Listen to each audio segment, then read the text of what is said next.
le premier membre du gouvernement dit des Warriors à être soumis au contrôle parlementaire. José Panda, ministre de la Recherche scientifique, a répondu à cet exercice démocratique le mercredi dernier à l'Assemblée nationale. Malgré les divergences d'opinion qui se dégagent au sein de la société civile, y compris la classe politique, la proposition de loi organique portant organisation et fonctionnement de la centrale électorale a été votée dans les termes identiques dans les deux chambres du Parlement. Afin, c'est connu, le sénateur Eddy Mundele vient de remplacer officiellement ce samedi le premier vice-président Sami Badibanga dans ce poste qui était resté pendant un moment vacant. En revanche, les immunités du sénateur Matata Pogno et d'Alexis Tambwe Mwamba seront-elles levées? Bonsoir à tous, très chers téléspectateurs, bienvenue dans Parlement Hebdo, consacré ce week-end à l'analyse des activités qui ont marqué la semaine en cours au Palais du Peuple. Sur ces plateaux, je reçois des journalistes pour analyser toutes ces questions. D'abord, Eddy Kabea, journaliste chez Congo Web. Canal Congo Télévision, CCTV. Canal Congo Télévision, CCTV. Bonsoir Eddy. Bonsoir Blanchard, très heureux pour moi de participer à ces débats républicains en vue d'apporter un nom moulin pour le pays. Merci d'être là ce soir. Merci, c'est moi qui vous remercie. Second invité ce soir, Patrick Ngouo, journaliste, analyste des questions politiques. Bonsoir, chers confrères. Oui, bonsoir. Le plaisir est mien de me retrouver ce soir ici. En tout cas, je vous souhaite la bienvenue. Oui. Merci à tous d'avoir répondu à mon invitation. Commençons cette émission avec cette rubrique pédagogique qui permet à nos téléspectateurs qui nous suivent de partout à se familiariser avec des termes parlementaires. Vous êtes d'accord avec moi?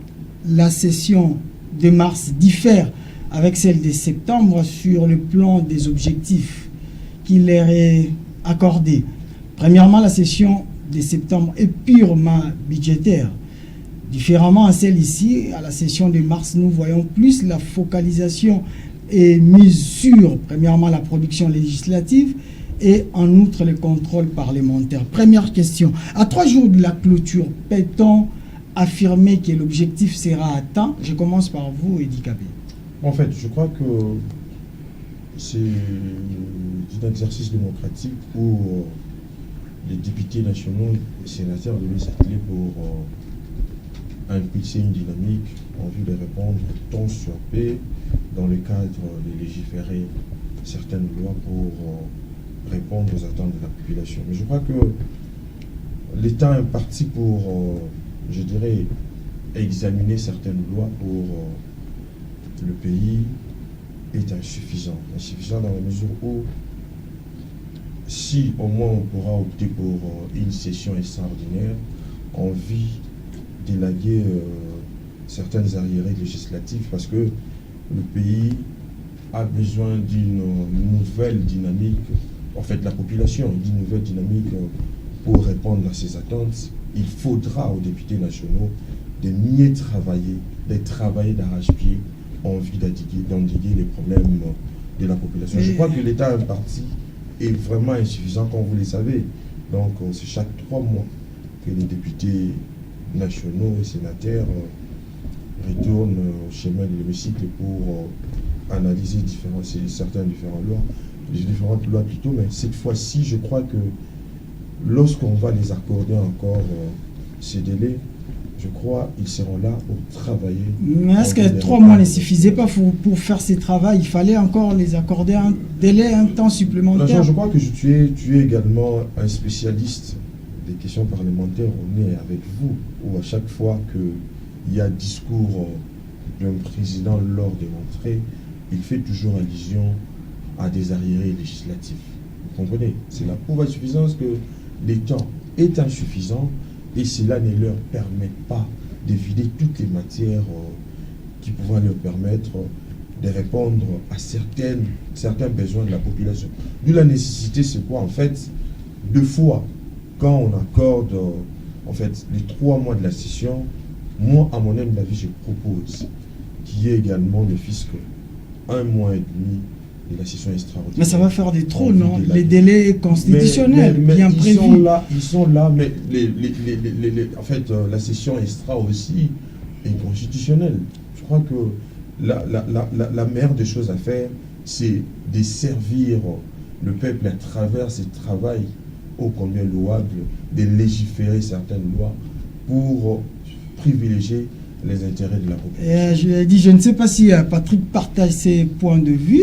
Patrick, à votre avis, est-ce que la session qui va toucher dans 3 jours à sa fin a atteint ses objectifs? Bon, avant de parler atteinte objectif ou pas, moi j'aimerais me dire, lorsqu'on dit qu'on donne aux députés nationaux ce temps pour la session parlementaire, par exemple la session de mars, ils savaient quand est-ce que la session va commencer et quand est-ce que la session va prendre fin.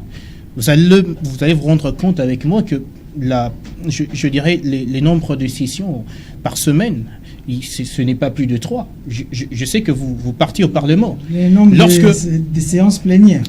Oui, c'est ce que j'allais dire. Le nombre de séances plénières, c'est pas plus de 3 par semaine. Alors, avec ça, par exemple, comment est-ce que vous voulez épuiser toute la matière inscrite à l'ordre du jour durant la session? Moi, je pense que le problème, d'abord, c'est là.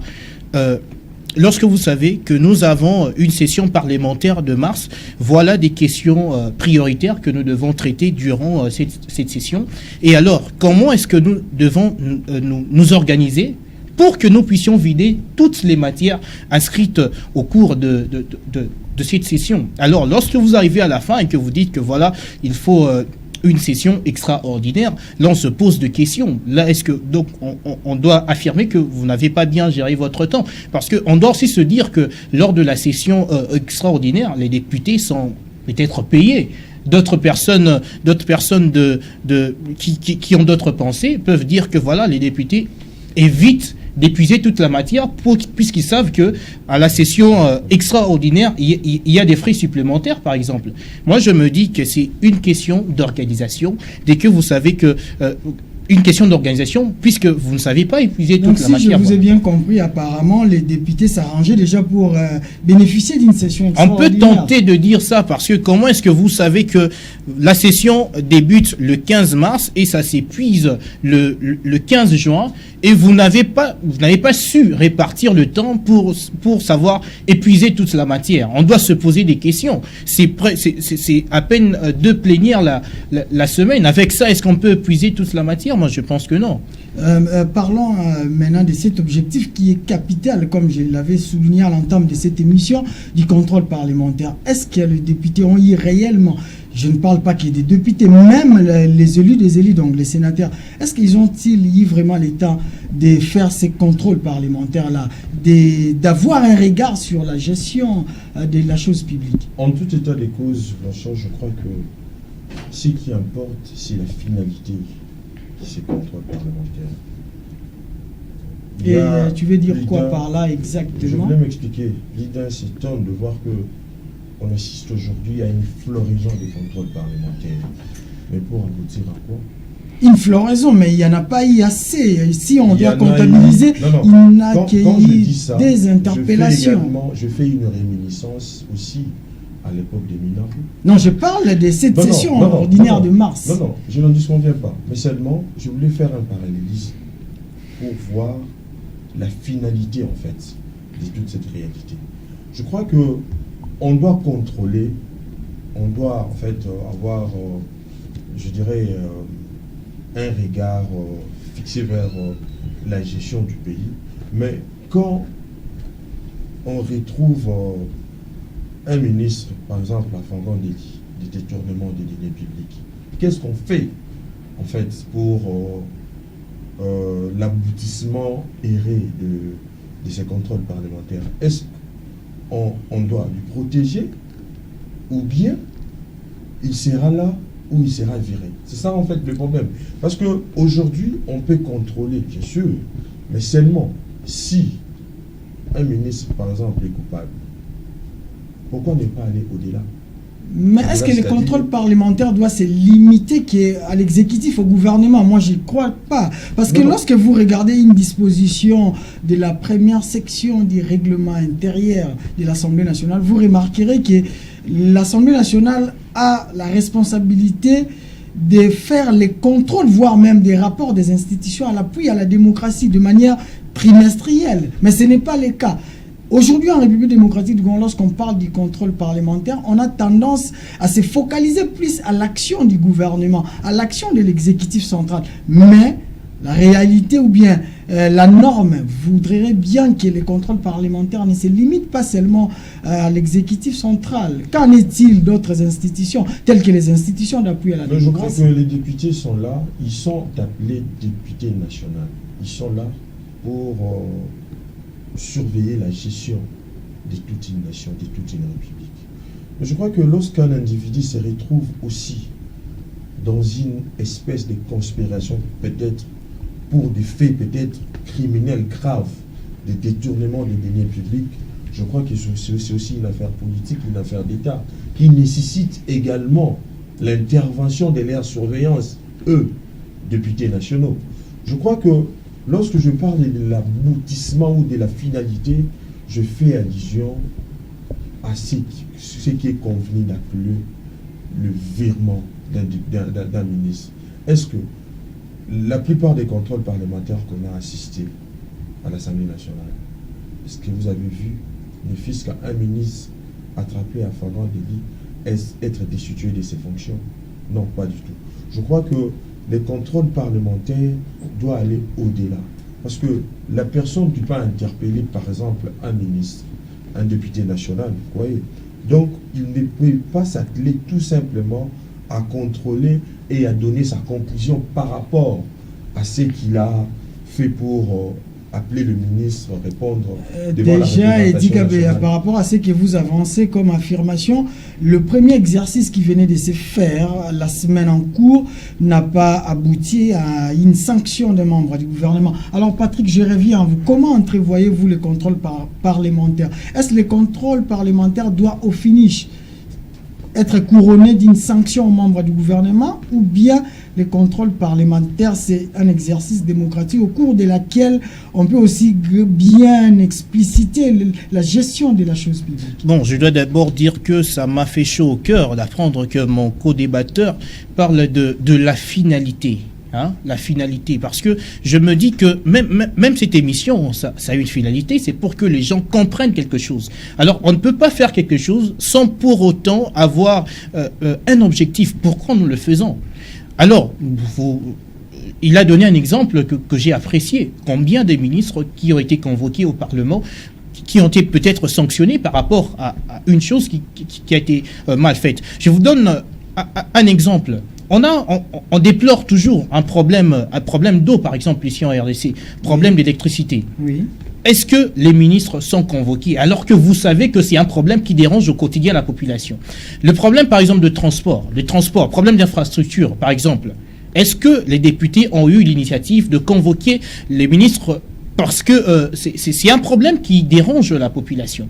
Alors moi, je me dirais carrément, les députés, est-ce qu'ils sont aveuglés? Est-ce qu'ils vivent ici? Est-ce que ce sont des extraterrestres? Ils vivent au ciel ou comment? Parce que ce sont des problèmes qui se passent ici. Alors dans cette lignée, moi je me dirais que les députés nationaux n'ont pas, je dirais, un coup d'œil des personnes qui vivent ici, pour mieux faire leur contrôle parlementaire. Je me dirais peut-être que si c'est un problème qui les concerne, leur émolument, ou soit un problème, là ils appellent, on doit appeler le ministre des Finances pour qu'il vienne s'expliquer. Mais lorsqu'il y a des problèmes, par exemple, qui dérangent la société, on parle flambée des prix. Est-ce qu'ils ont eu l'initiative de convoquer le ministre de l'économie? Non. Mais jusque-là, est-ce qu'on doit dire que le contrôle parlementaire se fait selon la manière dont il doit se faire? Moi, je me dis non. Un contrôle parlementaire, c'est par rapport aux vrais sujets qui touchent vraiment la population, parce qu'ils sont là pour la population. Comment est-ce que les députés sont là? Ils sont censés faire le contrôle parlementaire. Il y a des problèmes qui persistent depuis des années et puis ils n'en font pas. Et lorsqu'ils voient, par exemple, un problème comme Comme ce qui s'est passé à Niragongo, par exemple. Et là, il s'est vertu, bon, on doit appeler le ministre pour qu'il vienne s'expliquer. S'ils ne le font pas, par exemple, peut-être ils vont trouver, les gens vont dire, bon, il y a eu un problème, les députés n'ont rien fait. Peut-être qu'ils le font juste pour qu'on puisse voir qu'ils l'ont fait. Mais est-ce que les problèmes qui dérangent la population au quotidien, est-ce qu'ils ont un coup d'œil sur ça? Moi, je me dirais que dans ce sens, il n'y a pas... Le contrôle parlementaire ne se fait pas selon la règle d'art. Nous allons boucler cette page. Mais avant, j'aimerais d'abord avoir votre point de vue concernant la première session que Mbosso a dirigée, le président Mbosso ainsi que le président Bahati au niveau des deux chambres du Parlement. Si il nous faut dégager un bilan, Edi Kabea, quelle est la cote que vous pouvez donner à ces deux présidents? Bien sûr, je crois que l'œuvre humaine a toujours été imparfaite. Parce que l'imperfection humaine. Le président Mbosso a eu à gérer en fait, au début jusqu'à ce qu'on est à la fin de cette session. Mais il y a également certaines lacunes qu'on a constatées dans les chefs du président de l'Assemblée nationale. C'est entre autres l'effet pour lui d'imposer les dictats.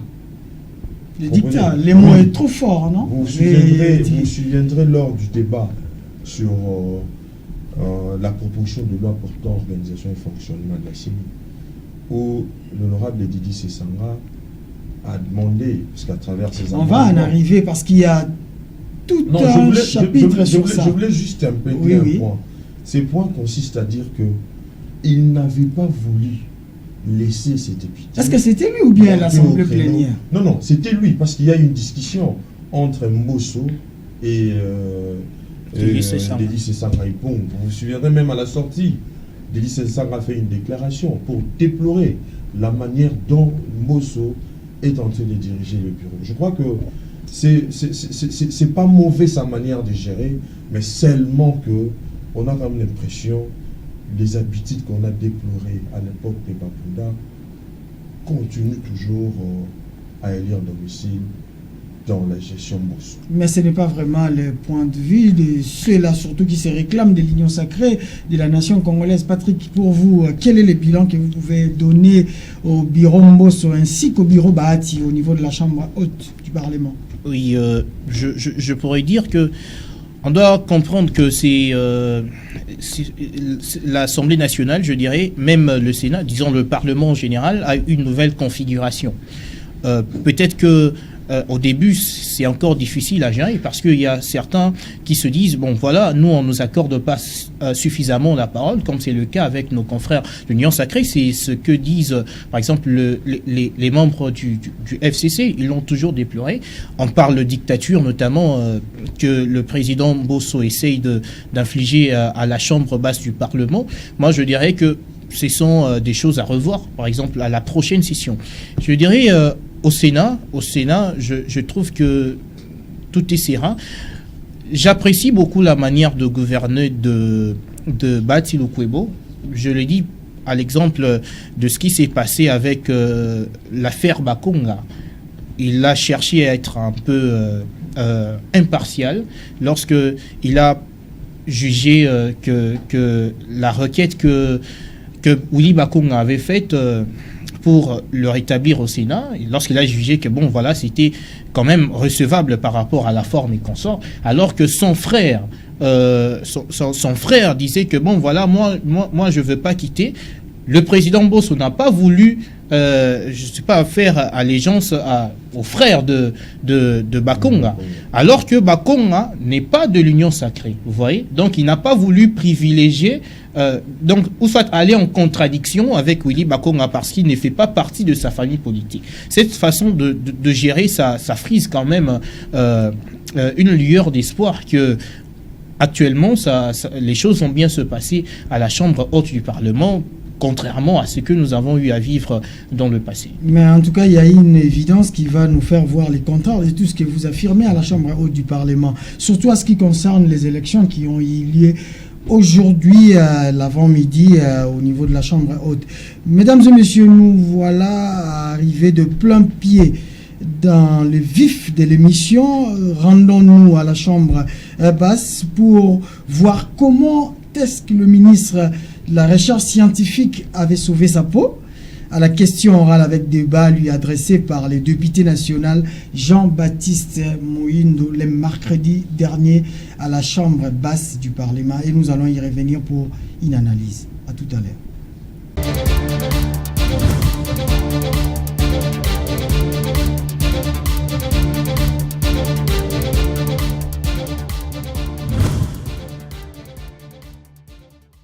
L'OVG a présentement des capacités scientifiques, techniques et matérielles pour assumer sa mission consistant à gérer et surveiller les risques naturels liés au lac Kivu et au volcan de Virunga, particulièrement les Nirangongo. Il est doté d'un personnel qualifié de haut niveau et des équipements performants constituant un système de surveillance en temps réel et d'une qualité jamais atteinte dans la région, prouvée par tous les pays frontaliers. Les correspondances des partenaires invoquées en dit long. Ce matériel qui a fonctionné avant, pendant et après l'éruption volcanique du 22 mai dernier et qui continue à fonctionner n'est ni défaillant ni en panne. Il a continué à fonctionner après la catastrophe, sinon nous n'aurons pas y avoir les informations du nombre élevé de tremblements de terre après la catastrophe et leur magnitude avec précision. Il y a lié, honorable président, de noter que toutefois les relevés, les caractères exceptionnels, sinon surnois de la dernière éruption volcanique.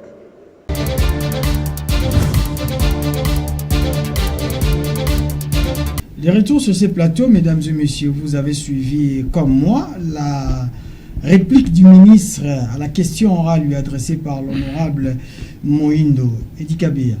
Je crois que Blanchard, les stratèges de l'état des sièges avaient tout prévu pour pacifier l'Est de la République démocratique du Congo, mais sauf l'intervention inattendue de cette éruption volcanique de Nirangongo, chose qui a poussé même le chef de l'État, Félix-Antoine Tshisekedi Tshilombo, d'interrompre son voyage européen pour venir de même coordonner des opérations sur terrain.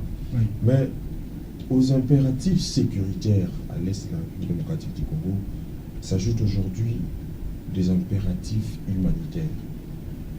Et cela nécessite en tout cas, je dirais, beaucoup de moyens pour assister, je crois techniquement, les sinistrés des Goma qui se sont déracinés de leur endroit habituel pour aller se réfugier dans des endroits peu aménagés.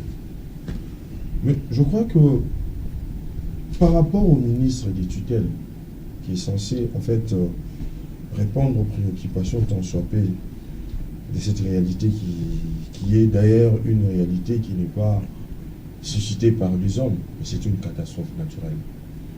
Même le chef de l'État, Félix-Antoine Tshisekedi Tshilombo, avait dit ceci, que ce qui vient de se passer, on doit incomber la responsabilité à personne. Edikabia, moi je ne suis pas d'avis parce que gouverner, c'est prévoir. Gouverner, c'est prévoir. Laisse-moi peut-être le temps de m'expliquer, peut-être que vous aurez le temps de m'interrompre après. Gouverner, c'est prévoir, bien sûr, mais devant quelle réalité et quelle situation? C'est ça la question que l'on doit se poser de toutes nos lèvres. Devant une catastrophe naturelle, on doit prévoir quoi? Peut-être on doit attendre que cette, je dirais comme ça a eu le cas avec l'éruption volcanique, et chercher à endiguer un certain nombre de choses qui pourra peut-être aider à soulager la population, je dirais sinistrée ou meurtrie. Mais c'est une catastrophe naturelle. Moi je me dis, les nosologues doivent cesser en fait ces comportements qui est d'ailleurs, qui ne dit rien de bon quant à la bonne marche du pays.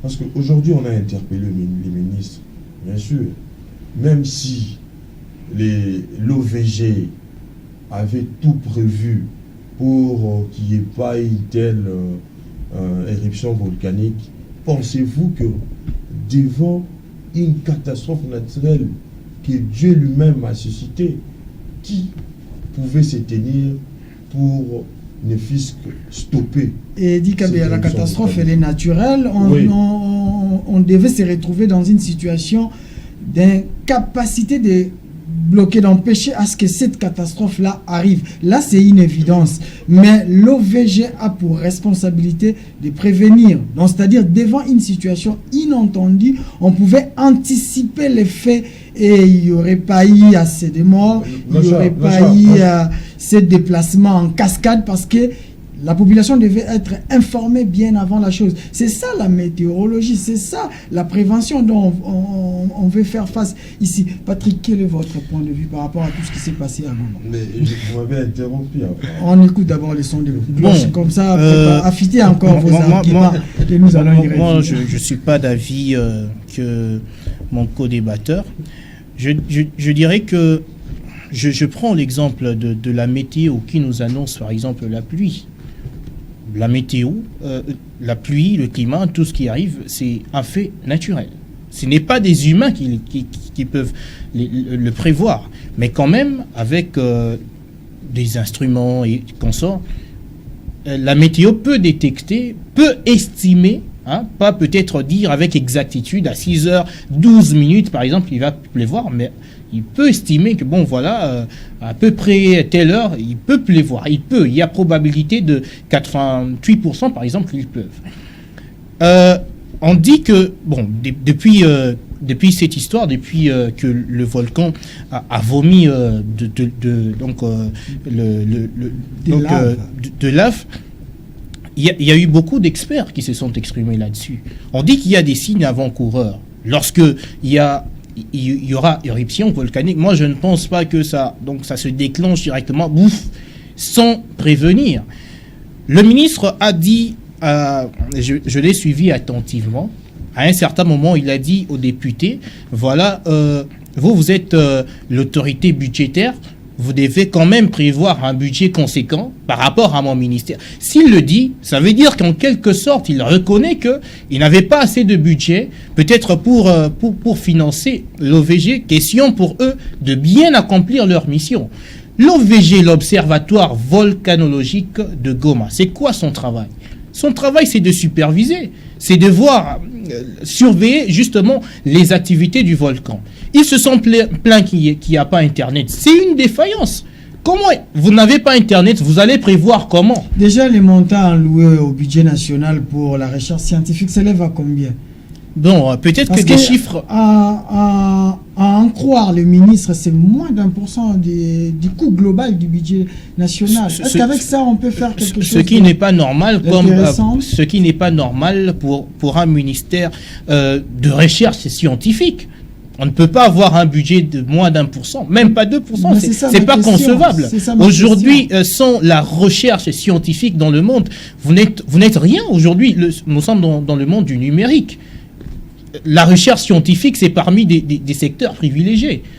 On ne peut pas allouer un budget de 1%, moins d'1% par rapport au budget national. Ce n'est pas normal. Bon, pour y venir à la question, moi, je dirais que l'Observatoire volcanologique de Goma avait toute la possibilité de faire éviter à la nation tout ce qu'on a vécu. Parce que moi, je pense que selon des experts que nous avons eu à écouter, qui sont passés dans les médias, il y a des signes avant-coureurs. D'ailleurs, dans le temps, vu qu'il n'y avait pas encore la technologie, ils ont dit qu'on observait, par exemple, un déplacement des animaux qui étaient autour du volcan. Lorsque vous voyez des animaux fuir dans les forêts, là, ça veut dire que, par exemple, il y a par exemple, des séismes, ou soit il y a le gaz qui commence à remonter. Là, vous pouvez directement observer que non, il y a des activités. Il faut vérifier les activités du volcan. Et alors, lorsque vous vérifiez avec des appareils, que vous voyez que non, c'est possible que les volcans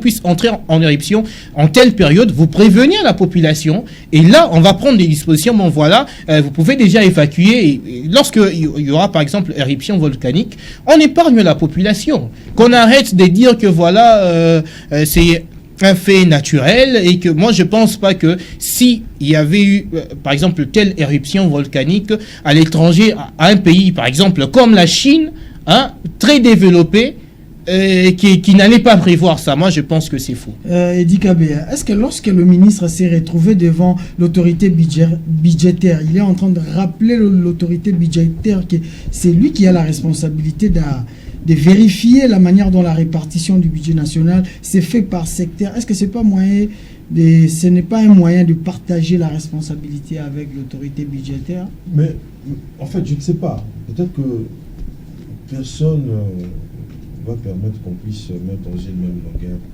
d'onde avec et sur ce plateau, d'autant plus que la réalité est simple, hein, Macha.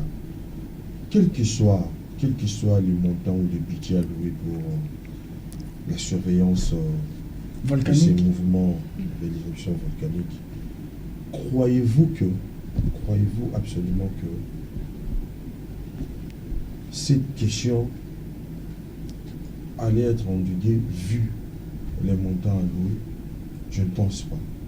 Mais je crois à mon humble avis que on devait peut-être songer, comme l'a dit mon co-débatteur, songer à alerter en fait la population. Parce que des fois ça se faisait aussi à l'époque. Parce que je crois depuis 2002 jusqu'à ce jour, je crois il y a eu un temps que ces mouvements n'ont pas été faits au niveau national. Oui, on parle de la prévention, d'informer, que non, attention, il y a risque. Est-ce que devant une réalité des catastrophes naturelles, est-ce que la prévention, celle suffise pour résoudre le problème? Non, moi je ne pense pas. L'autorité budgétaire a un rôle qu'il doit jouer, celui peut-être en tant qu'autorité budgétaire, voir des modalités pratiques pour essayer d'augmenter le budget alloué dans certains ministères. Mais je crois que la chose la mieux à faire, c'était en fait d'alerter la population de ces coins par rapport à cette catastrophe naturelle. Stopper cette catastrophe naturelle, je crois que c'est quelque chose quasi inacceptable, et je crois aussi que cela ne pouvait pas aboutir, d'autant plus que c'est une catastrophe naturelle. S'il vous plaît, il y a un détail que j'aimerais ajouter. D'ailleurs, si vous avez bien suivi cette actualité de près, vous allez voir que c'est après cette éruption volcanique qu'il y a eu des mesures. On a dit que voilà, on va renforcer l'OVG de matériel possible. Voilà, on va vous appuyer pour que vous puissiez bien faire votre travail. Et là, je pense que les autorités avaient compris que l'OVG était en souffrance. Des agents ont déploré des arriérés de salaire notamment. Comment est-ce que vous avez faim? Mais cette réalité n'a pas rencontré l'assentiment ou soit l'intervention du ministre qui a étalé un certain nombre des équipements que l'OVG regorge. Voilà justement qui contraste avec la réalité. Si l'OVG a fait tous ces matériels dont le ministre a vanté ici, alors pourquoi ils n'ont pas pu alerter la population? Mais l'évidence était que l'OVG n'a pas reçu de fonds de fonctionnement. Ça faisait plus de 6 mois. Plus de 6 mois que l'OVG ne recevait pas de frais de fonctionnement. Là, c'était une évidence. Mais retournons maintenant dans le fond du débat. Le débat qui a eu lieu tout au long de cette interpellation. Étiez-vous satisfait par rapport à la manière dont la Chambre basse s'était comportée face au ministre? Patrick, je commence à vous et je vais finir par Kabea. Bon, moi, ce que j'ai pas compris, en fait, il y avait une énergie lorsque ces députés interpellés. Il y avait une énergie. On disait que bon, voilà, le ministre doit passer par ici. En tout cas, il doit s'expliquer. Voilà, l'OVG a fait ceci, défaillance et consorts. Mais avoir l'attitude du ministre devant les élus, très serein, tout cas, moi, je me suis dit qu'il s'est passé quelque chose. Par exemple, dans le noir, nous ne savons pas. Quelque chose. Laquelle? Il s'est passé quelque chose. Laquelle? En tout cas, peut-être que je n'aurai pas de détails, mais en tout cas, moi, je crois qu'il y a eu quelque chose. Mais peut-être que le ministre avait bien préparé sa défense. Il y a eu quelque chose. Et donc, j'ai pas compris. La réalité a contrasté avec ce qui s'est annoncé avant. Tu t'attendais à quoi, en fait? Moi, je m'attendais à des réactions musclées de la part des députés face au ministre. Il devrait être dur. Parce que là, ce sont des personnes qui sont décédées. Ce sont des dégâts matériels importants. Les députés devraient être très durs envers le ministre.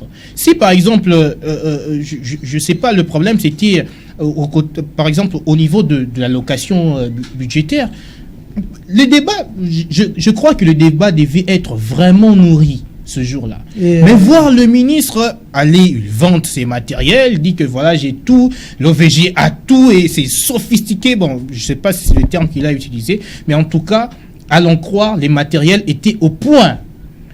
Et voilà, les députés, ont joué, je sais pas, l'allégeance. Mais je dirais d'ailleurs qu'avant même le passage du ministre, si je me trompe pas, il y avait des députés qui passaient pour même défendre le ministre. En tout cas, moi, je comprends pas ce qui s'était passé. Je ne comprends pas. Je ne sais pas. Et dans ce cas-là, donc, je ne sais pas si je dois émettre un point de vue par rapport à ce débat. Moi, je comprends. Par rapport au débat, il n'a pas de point de vue. Kabea, qu'est-ce que tu en penses? Bon, je crois que Blanchard, pour, je dirais, paraphraser mon co-débatteur, je dirais que on a assisté à la quinoiserie. À la quinoiserie, à la chambre basse du Parlement. D'autant plus que José Panda, c'est un ancien député. Oui. La plupart des députés ce sont ses collègues qui ont intervenu, tout le monde ne faisait que louer les efforts de leurs collègues, où il ne faut pas incomber la responsabilité à celui-ci, ainsi de suite. Mais je crois que, comme l'ami a dit, on devait assister à un débat nourri, qui pouvait quand même éclairer la lanterne de la population par rapport à cette réalité. Mais j'ai seulement aimé la conclusion, en fait, de l'auteur de la question orale, qui avait, comme l'a bien souligné l'ami encore, il avait de l'énergie pour expliquer à la représentation nationale, mais malheureusement, on l'avait interrompu. Parce qu'à lui attendre parler, c'est comme s'il y avait en lui sous roche quelque chose qui ne valait pas au niveau de cette réalité. Il a,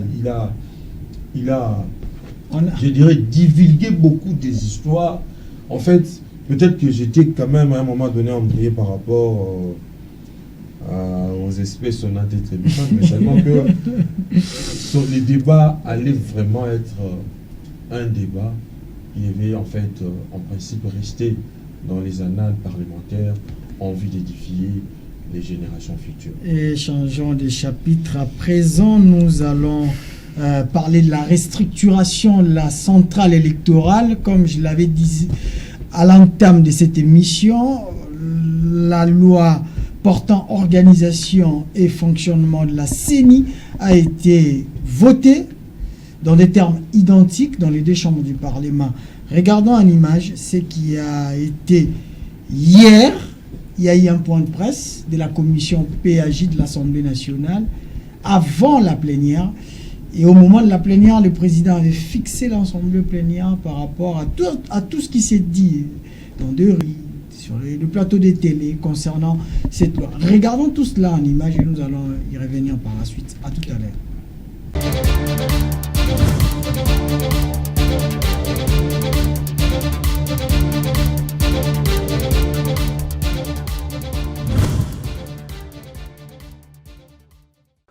C'est la société civile même qui a la présidence de la CENI. Écoutez, lors des débats au niveau de la commission, il y a eu aussi des questions, non? Le cycle électoral 2006, il y a eu des problèmes. 2011, des contestations. 2018, des contestations. Cycle électoral conduit par la CENI. Mais la CENI dirigée par qui? La société civile, confession religieuse. Mais les politiciens pouvaient aussi se dire non. En 2006, vous avez échoué. Il y a eu des problèmes. En 2011, il y a eu des problèmes. En 2018, donc dorénavant, que ce soit un politique qui dirige la CENI. Nous ne sommes pas allés là-bas, nous avons tenu justement à garder les choses telles qu'elles étaient prévues dans la loi. Donc, la société civile conserve la présidence de la CENI. La dernière signature, c'est la société civile confession religieuse. Voilà donc ce que je pouvais dire à ce sujet-là. Sur le poste du rapporteur général, le rapporteur plutôt confié à l'opposition, là, il n'y a pas de problème. Si l'opposition elle-même, l'opposition ne s'est pas plainte, je crois que l'honorable rapporteur l'a dit, une seule voix contre de toute l'Assemblée nationale, tous pour. Il n'y a pas un problème entre la majorité et l'opposition, parce que et la majorité et l'opposition au niveau de l'Assemblée nationale, et je crois aussi du Sénat, nous sommes déterminés à avoir un processus libre, transparent, démocratique et paisible. Parce que et la majorité et l'opposition, nous sommes déterminés à aller aux élections dans les délais constitutionnels. Une autre question, qu'adviendra-t-il? Donc, à politique, ça ne viendra pas. Ça ne va pas arriver que le Sénat revienne sur ça. Ça ne va pas arriver. Donc, vous avez ôté son caractère politique.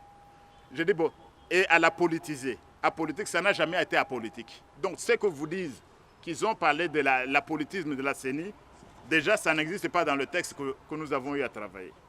En effet, dans une démocratie représentative, dont le Parlement est l'incarnation de la légitimité du peuple, c'est au sein de celui-ci que se déroulent les débats démocratiques et se dégagent les options fondamentales de gouvernance à travers des lois adoptées.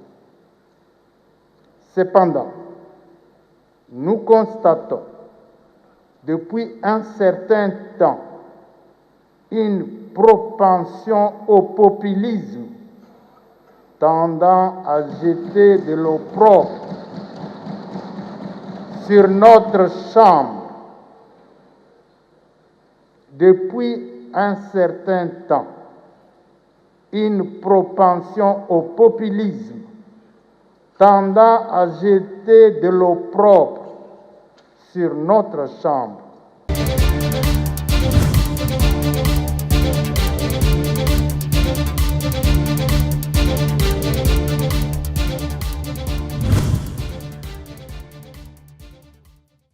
Mesdames et messieurs fidèles téléspectateurs, vous avez suivi comment le président de la commission péage de l'Assemblée nationale a répondu à plusieurs questions que les journalistes, lors de ces points de presse, lui ont soumis, et comment, pendant la plénière, le président de l'Assemblée nationale, le président Mbosso Aï, a recadré certaines langues qui tendent à fustiger la nouvelle loi portant organisation et fonctionnement de la CENI et d'IKBA.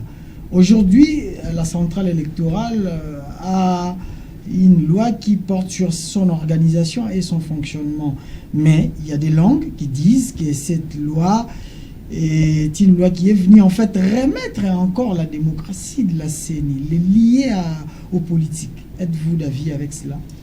Bon, je crois que d'abord, j'apprécie le fait que certaines activités au niveau de la commission soient également ouvertes par les journalistes, chose que je n'ai jamais connue depuis que j'ai été accrédité au niveau de l'Assemblée nationale. C'est quand même un pas dans la mesure où il y a certaines activités qui peut-être au niveau de la commission arrivent au niveau de la plénière sans pour autant connaître son rôle, un rôle, je dirais, hautement pédagogique, celui d'expliquer en fait à la population le bien fondé de cette loi. Revenons maintenant à la proposition de loi. La loi, en fait, c'est une loi qui a été initiée par un membre de l'Union sacrée, Ouais. Je crois que c'est en fait cette volonté réellement exprimée de voir le processus électoral en République démocratique du Congo prendre une nouvelle connotation par rapport à ce qu'on déplorait à un moment donné.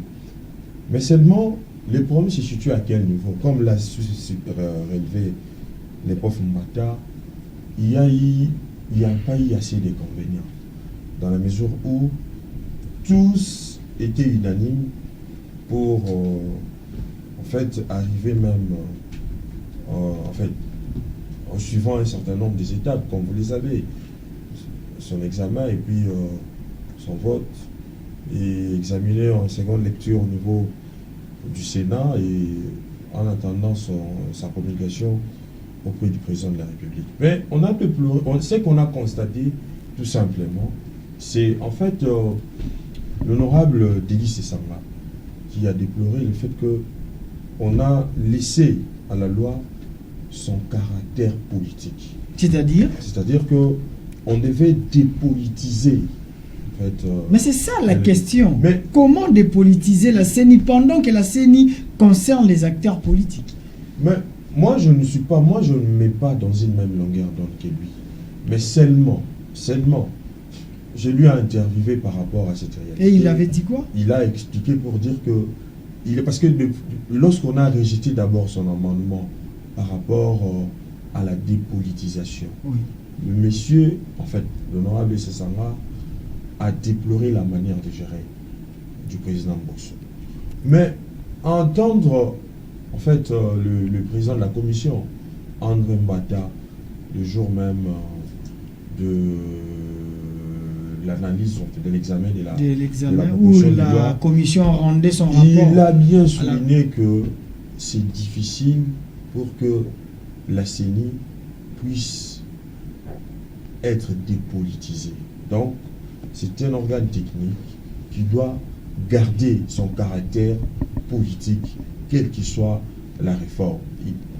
Donc, c'est en fait ça. Mais je crois que ce qui nous intéresse au plus haut point, c'est en fait cette volonté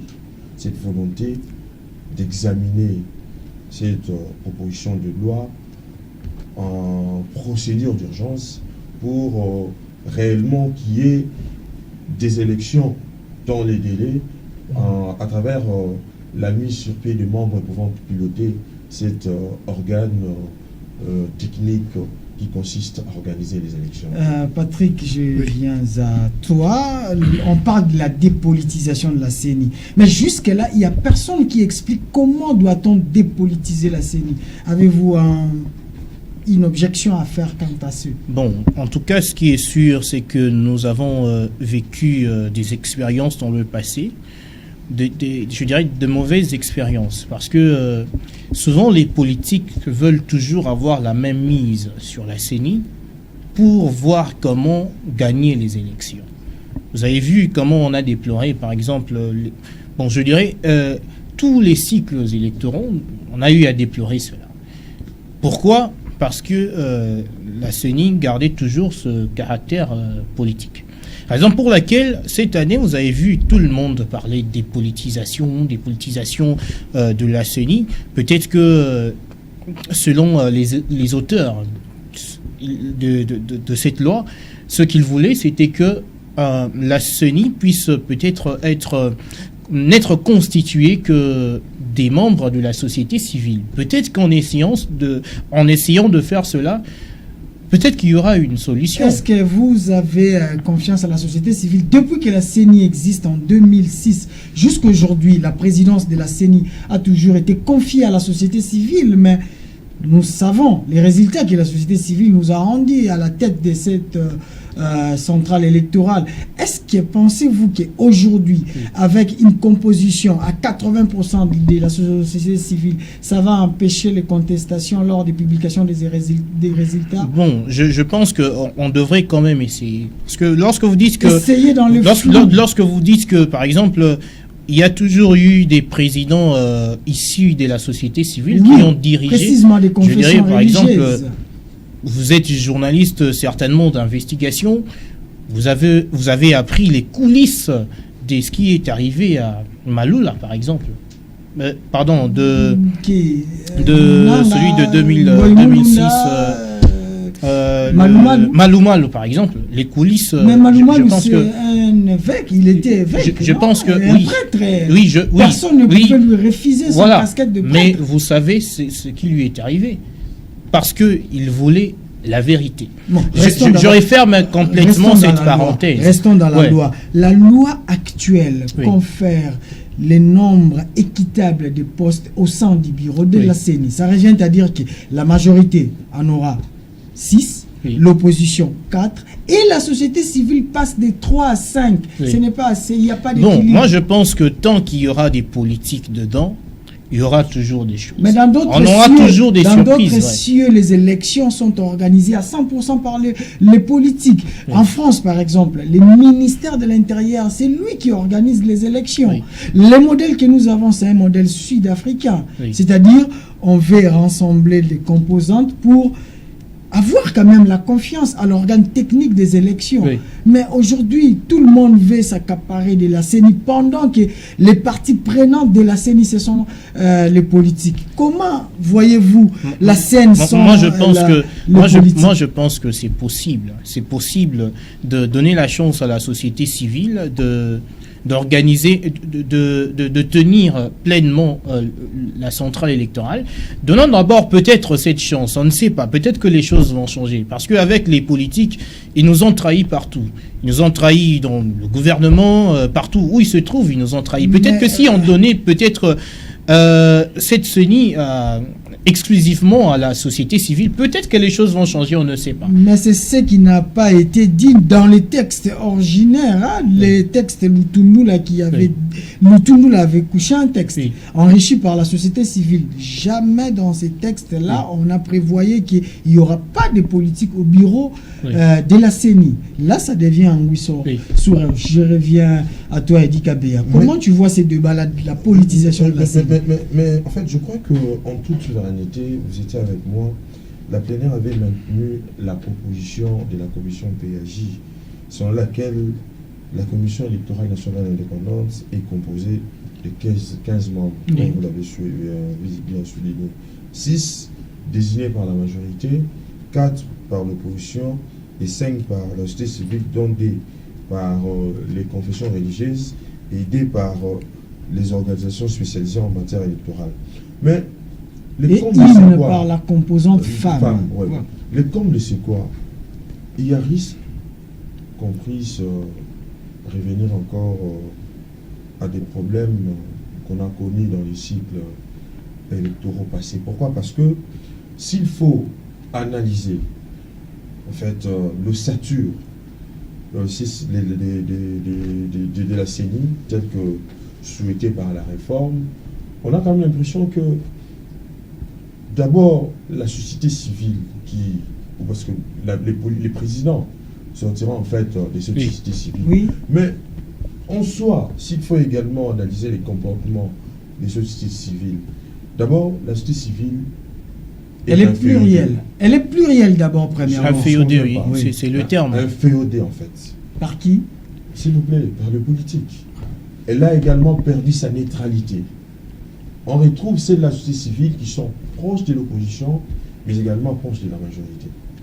Pensez-vous que avec une telle société civile, on aura réellement un président de la République élu selon la volonté de la population ou bien selon la volonté des politiques? Voilà pourquoi il se pose un problème de la dépolitisation de cet organe censé organiser les élections dans le pays. Je crois qu'en tout état des causes, la CENI, en fait, la Chambre basse du Parlement a examiné et voté. Le Sénat également en seconde lecture. Peut-être si le président avait la bonne volonté de mieux conduire les choses, il pourra ne fût-ce que, je ne sais pas, ça c'est une proposition de ma part. Oui, qu'est-ce Faire qu'il doit faire le président Faire lorsque la loi lui sera transmise? faire retourner la loi au niveau des deux chambres pour un peu tenir compte de toute cette réalité évoquée.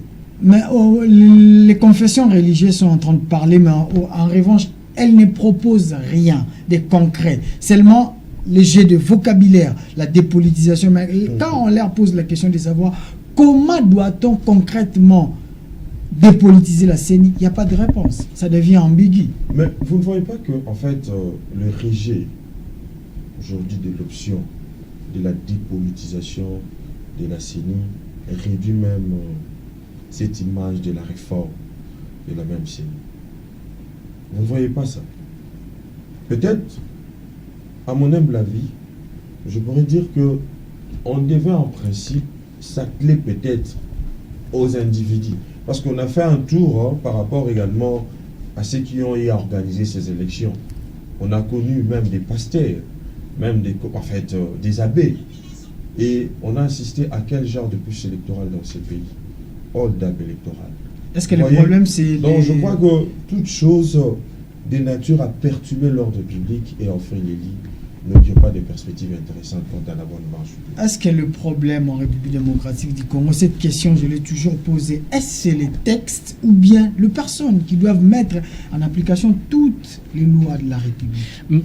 Bon, par rapport à cette question, moi je pense que si vous examinez les textes qu'on nous accouche par-ci par-là, je dirais même la Constitution. Si vous essayez de voir la Constitution, et si elle était appliquée, peut-être que le pays ne serait pas ce qu'il est aujourd'hui. D'où le problème réside au niveau des personnes. Je crois avoir épousé l'idée de mon co-débatteur, disant que la société civile est inféodée. Par exemple, même si on disait aujourd'hui, voilà, on doit complètement donner la CENI à la société civile aujourd'hui, mais parmi ceux qui sont dans la société civile, il y a de ceux qui sont pro-Union Sacrée, société civile pro-FCC, il y a des autres, bon, on ne connaît pas leur proposition. Et dire aussi qu'aujourd'hui, le billet vert peut acheter tout le monde. Aujourd'hui, même si ce bureau serait composé rien que de membres de la société civile, c'est possible qu'il soit approché. Donc, même s'il y a une loi, je ne sais pas, qui les protège, je crois, avoir suivi le rapporteur, il y a une disposition qui semble protéger les membres de la CENI, mais je pense qu'avec les billets verts, c'est facile qu'ils puissent directement avoir un camp. Donc dans ce cas, c'est très difficile. Donc pour répondre à votre question, je dirais que en RDC, nous avons des problèmes des personnes. Voilà, donc... En conclusion, s'il faut retenir quelque chose, la République démocratique du Congo connaît une crise de confiance et c'est difficile dans un tel climat d'avoir une société où les gens s'acceptent mutuellement. Nous passons à la dernière séquence de cette émission, mesdames et messieurs, très chers téléspectateurs. Nous allons suivre l'extrait de ce qui a prédominé au Sénat concernant l'élection du poste du premier vice-président. Nous demandons à la régie de nous balancer cette séquence et nous allons y revenir par la suite.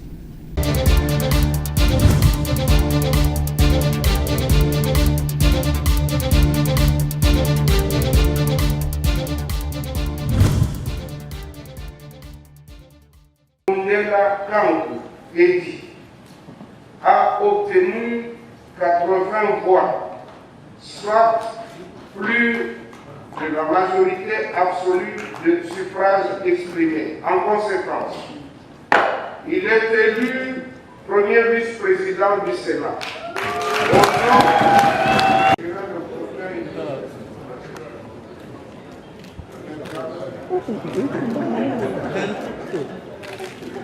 Voilà.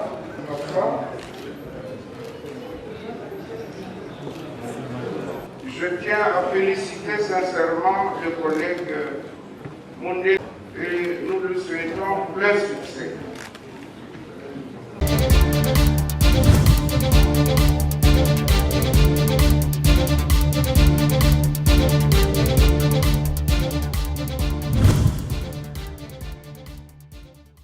Très chers téléspectateurs, nous voilà des retours sur ces plateaux.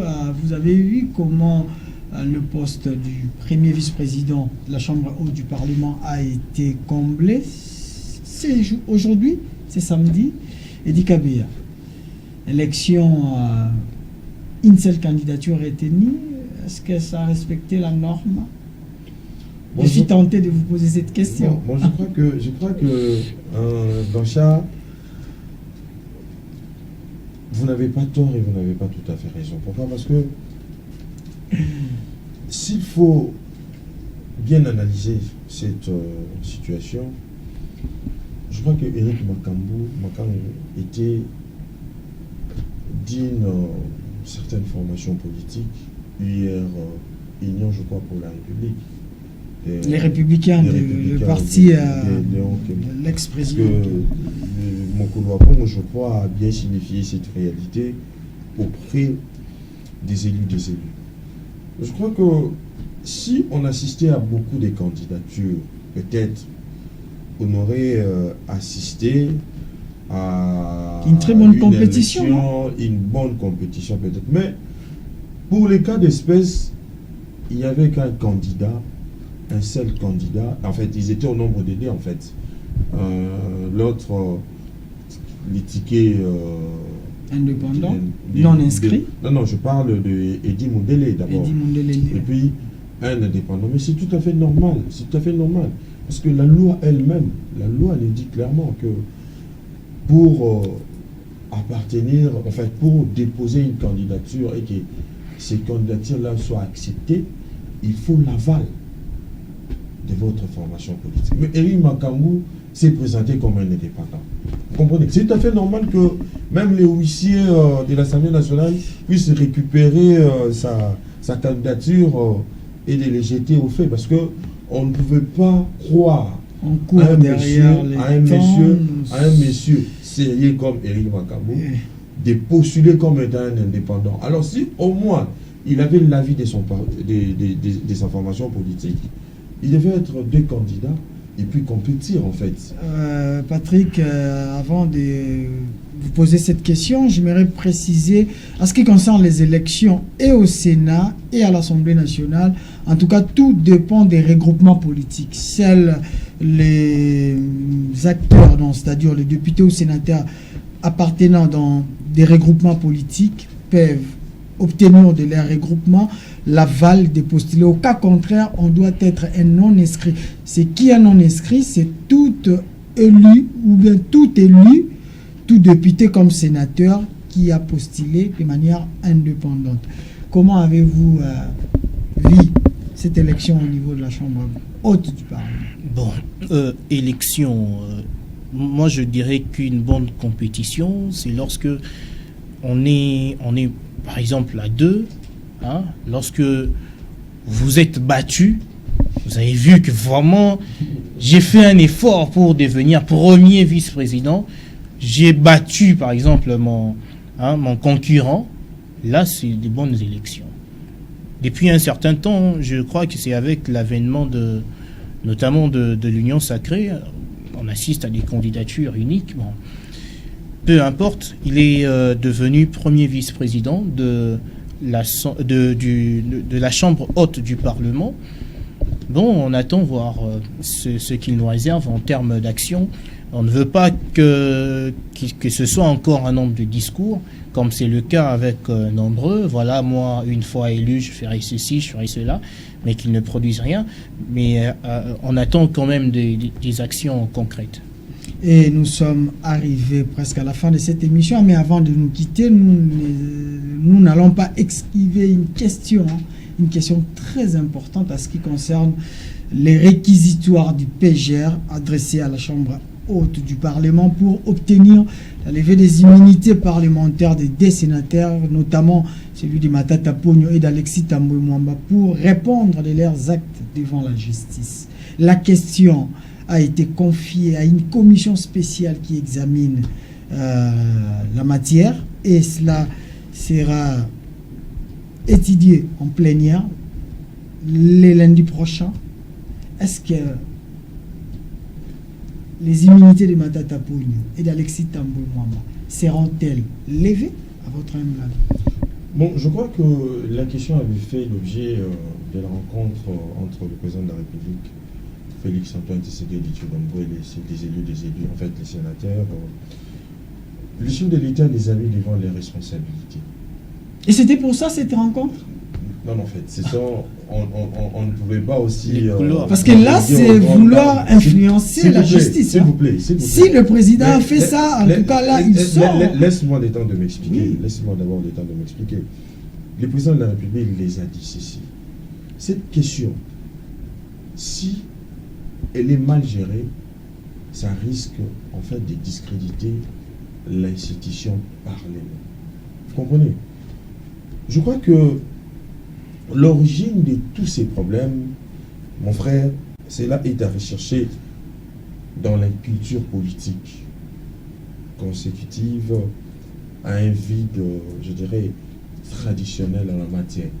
Cette thèse côtoie également l'idée de l'immaturité politique des acteurs en fait, qui nous dirigent. Cela se justifie par l'incapacité de ces derniers en quête ou de transcender leur quête en vue de l'instauration d'une nouvelle culture démocratique dans le pays.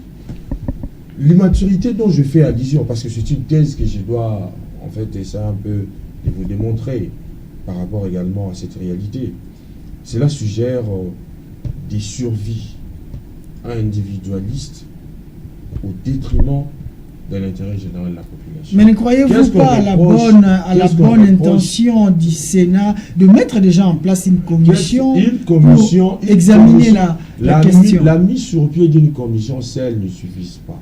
Vous comprenez? Mais c'est la plénière qui tranchera. Parce que à mon humble avis, je crois que lorsque, en fait, les problèmes de ces immunités, les immunités parlementaires, en tout cas, nous entravent à beaucoup de choses. Vous êtes pessimiste à la question. S'il vous plaît. Pourquoi vous demeurez pessimiste? S'il vous plaît, Bachar, laisse-moi terminer mon idée. Je crois que selon ma proposition, j'aimerais que notre justice ne puisse pas de frontières tenir compte des immunités, quelle que soit la fonction étatique. Ça, c'est ravioler la Constitution. Parce que c'est la Constitution qui confère cette disposition. Il se pose un problème. Ces privilèges. Il y a un ancien Premier ministre qui a, devant la débâcle de Bokarmaloj, il a saigné à blanc les caisses de l'État. Wow. Volé, violé, même. Excusez-moi les termes. Avez-vous des preuves pour affirmer tout ce que vous... On doit lui permettre de faire face à la justice devant une telle réalité. Mais pourquoi les sénateurs doivent faire ce qu'on appelle les cosmétiques événementiels? Donc, il faut d'abord mettre sur pied une commission, il faut faire ceci. Au lieu d'aller carrément peut-être, parce que moi je souhaite qu'on puisse l'appréhender directement et puis le mettre devant la justice. Et c'est par là qu'on doit connaître la vérité. Mais ce qu'on assiste aujourd'hui, je crois que jamais dans l'histoire du pays, les responsabilités de l'élite, excusez-moi Blanchard de dire ça, n'a été aussi criante que celle de nos députés et sénateurs. En tout cas, ça n'engage qui que protègent à tout bout de champ. On a quand même l'impression qu'aujourd'hui, le Parlement est devenu un lieu de refuge de tous ces prédateurs qui violent, qui privilégient leur intérêt personnel au détriment de l'intérêt général de la population. Mais les élus n'ont pas encore dit leur dernier mot. Mais la mise sur pied d'une commission, terminer avec la question. Pourquoi mettre une commission? Oui, parce que c'est au lieu de procéder carrément à la levée de cette immunité. Et dit qu'à tout cela est prévu, garanti, voire même dans les règlements intérieurs de 2 chambres du Parlement. Donc, c'est normal, ils sont dans une procédure normale qui respecte les tests qui régissent la matière. Patrick, j'aimerais que tu puisses voilà, finir j'allais dire, question. vous parliez de textes tout de suite, tout à l'heure là. Je dirais aussi que c'est ces textes-là justement qui nous rend mauvais service. Qui avait parmi ceux, la Constitution a été promulguée, je crois, en 2006. C'était sous le règne de Joseph Kabila. Certainement, ils avaient su que, bon, voilà, on doit mettre des immunités pour telle raison. Et justement, c'est ça le problème. L'avis la thèse que soutient mon co-débatteur a été soutenue également par je crois, le premier président de la Cour de cassation lors de la rentrée judiciaire l'année dernière. Il disait que, voilà, pour lui, les immunités doivent tomber, cette affaire d'immunité, pour que la justice ait la liberté de poursuivre toutes les personnes qui causent du tort à la République. Mais on n'invente pas la roue. Les immunités, c'est partout ailleurs, les députés, les parlementaires ont leurs immunités. Un président il y a toujours une procédure. Un haut responsable d'une juridiction l'a dit. S'il l'a dit, c'est parce qu'il a constaté qu'il y a vraiment quelque chose qui ne marche pas. Patrick, Bon. Les immunités n'ont pas effet de leur pouvoir, de leur puissance dans un cas de flagrance. Mais au cas contraire, il y a toujours une Mais lorsqu'il n'y a pas flagrance, par exemple, vous voyez pas que la procédure, elle est longue. Aujourd'hui, si par exemple ces députés, ces sénateurs disaient que bon, voilà, on ne livre pas, mais l'affaire est close, c'est fini, on ne connaîtra pas la suite. On doit savoir où se trouve l'implication de Matata Ponyo sur la débâcle de Bukanga Lonzo. On a accusé par exemple le président de l'ancien président du Sénat d'avoir détourné de l'argent. Mais on doit en savoir plus. Mais il y a des immunités qui bloquent justement la justice à ne pas aller. La justice dit, donnez-moi ces gens que je puisse les entendre. S'ils n'ont pas, par exemple, on a constaté qu'ils n'ont pas des implications, on va les libérer. Mais c'est ce qui est en train de se faire, non? Mais ce sont les procédures, genre. La démarche est raison pour laquelle je dis que cette affaire d'immunité, ça nous pose problème. Si ils étudient, oui, si aujourd'hui ils disent que voilà, il n'y a plus on ne va pas poursuivre. En tout cas, je vous assure, on n'aura pas la suite. On a appris que Tambwe Mwamba avait détourné de l'argent. Et puis, vous voulez que l'affaire s'arrête là? Non. On a appris que voilà, il y a eu des bâcles de l'affaire sur Bukanga Lonzo. Est-ce qu'on doit s'arrêter là? Non, je pense pas. À la fin de cette émission, mesdames et messieurs, en tout cas, ce n'est pas dans ces plateaux, qu'on a dit que Matata Ponyo ne sera pas déféré devant la justice. Tout simplement, nous avons affirmé qu'il y a une commission mise en place pour examiner la procédure dans laquelle les immunités parlementaires de Matata Ponyo et d'Alexis Tambwe Mwamba peuvent être levées. Et la réponse à cette question, nous en aurons le lundi prochain, parce que c'est le lundi que la commission doit rendre ses conclusions à la plénière. En tout cas, nous sommes arrivés à la fin de cette émission. Je dis merci à mes deux invités. Les analyses ont été pertinentes, bien que c'est une première, mais en tout cas, ce ne sera pas la dernière. Ok, merci beaucoup. On est arrivé à la fin, on se retrouve le week-end prochain avec le même plaisir. À plus.